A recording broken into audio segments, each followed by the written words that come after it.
pour moi, promulgation des orientations d'enseignement catholique. Fait beaucoup de mots dans la même phrase.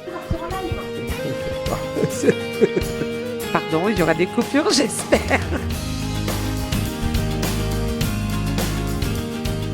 L'école, elle apporte des rencontres, elle apporte bien sûr un savoir et elle apporte aussi la connaissance de soi, se développer. Avec des adultes qui l'accompagnent au mieux pour en faire un enfant et un futur adulte engagé avec des belles valeurs.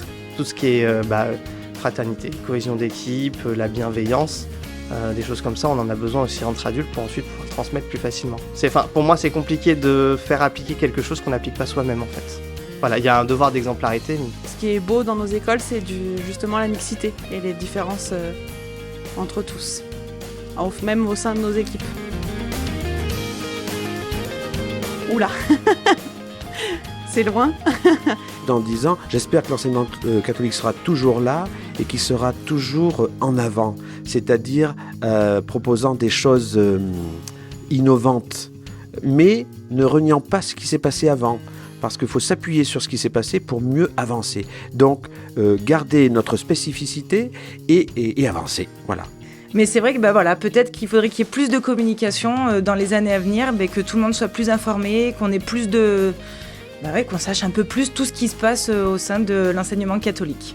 En se rencontrant, en provoquant la rencontre et en échangeant entre enseignants, entre personnels, même les enfants entre eux, pour créer des souvenirs et leur permettre de s'ouvrir au monde encore plus.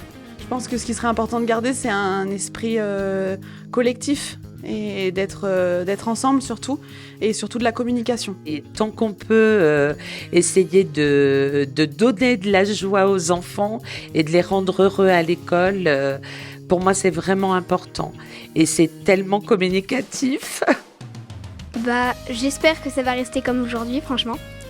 Et si ça reste pas comme ça et que ça s'améliore, tant mieux. Si ça s'empire, je dirais bonne chance aux autres.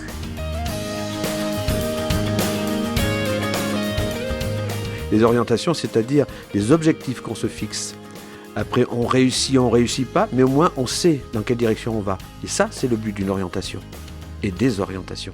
Quand on enseigne, quand on est face à des enfants, avec des collègues ou face à des parents, notre spécificité, c'est l'humain visité par le divin. Et ça doit transpirer dans nos écoles. Si ça ne le fait pas, adieu.